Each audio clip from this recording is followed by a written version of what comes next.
ଜୟ ଜଗନ୍ନାଥ ସାଙ୍ଗମାନେ ସକାଳୁ ସକାଳୁ କଳା କରେଇଟେ ବସେଇ ଆଳୁ ପିଆଜ ଟମାଟୋ ପକେଇ ମ୍ୟାଗି କରିବା ପାଇଁ ରେଡ଼ି କରିଦେଲି। ତାକୁ ଭଜାଭଜି କରିଦେଇ ତାପରେ ପରିଙ୍କୁ ମ୍ୟାଗି କରିଦେଇ ପରିଙ୍କୁ ନେଇ ଦେଇଦେଲି ଖାଇବା ପାଇଁ। ପରି ଖାଇଲେ ସ୍କୁଲ ଯିବେ ତ ସେଥିପାଇଁ। ତ ଟିଫିନରେ ପରିଙ୍କ ପାଇଁ ଆଜି କିଣାକିଣି ସବୁ କରିକି ଟିଫିନ୍ ଦେଇଥିଲି। ତ ଟିଫିନରେ ଟିକେ ଲଡ଼ୁ ଆଉ ବିସ୍କିଟ୍ ଏମିତି ସବୁ ଦେଇ ଦେଇଥିଲି। ତ ପରିଙ୍କୁ ସ୍କୁଲ ଛାଡ଼ିଦେଲି ଯିବା ପାଇଁ। ତ ପରି ସ୍କୁଲ ଗଲାବେଳେ ଟିକେ ଚକୋଲେଟ୍ କିଣିକି ନେଇଯାଇଥିଲେ ଦୋକାନରୁ। ତାପରେ ସ୍କୁଲ ଗଲେ ହେରି।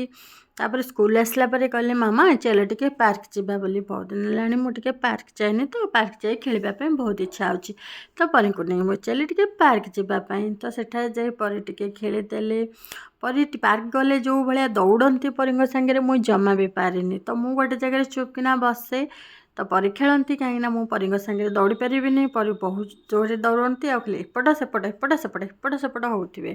ତ ମୁଁ ତାଙ୍କ ପଛରେ କେତେ ବା ଦୌଡ଼ିବି। ତ ସେଥିପାଇଁ ମୁଁ ଗୋଟେ ଜାଗାରେ ବସି ପଡ଼ି ଚୁପ୍ ହେଇକି ପରିଙ୍କ ଉପରେ ଖାଲି ନଜର ରଖୁଥାଏ। ପରି କୁଆଡ଼େ ଗଲେ କ'ଣ କଲେ ଆଉ ଟିକେ ଦୂରକୁ ଗଲେ ମୁଁ ତାଙ୍କ ପଛେ ପଛେ ଦୌଡ଼ୁଥାଏ। ତ ଏମିତି ପରି ଯେତେବେଳେ ପାର୍କ ଯାଆନ୍ତି ମୁଁ ଏମିତି ଟିକେ ହଇରାଣ ମୋତେ କରନ୍ତି। ତ ମୋତେ ଭଲ ଲାଗେ ପରି ହଇରାଣ କଲେ, କାହିଁକିନା ମୁଁ ଯେହେତୁ ପରିଙ୍କର ମାମା ତ ମୋତେ ହଇରାଣ କରିବେନି ଆଉ କାହାକୁ କରିବେ। ତ ଏମିତି ତା ଭିତରେ ପରିଙ୍କର ଖେଳାଖେଳି ସରିଲା। ତାପରେ ପରି କହିଲେ ମାମା ଟିକେ ମୋମୋସ୍ ଖାଇବା ପାଇଁ। ତ ପରିକୁ ଟିକେ ମୋମୋ ଖାଇବାକୁ ଦେଇଦେଲି। ଯଦି ଆପଣମାନଙ୍କୁ ଭିଡ଼ିଓ ଭଲ ଲାଗିଲା ଲାଇକ୍ କରିବାକୁ ଜମାରୁ ଭୁଲିବେନି।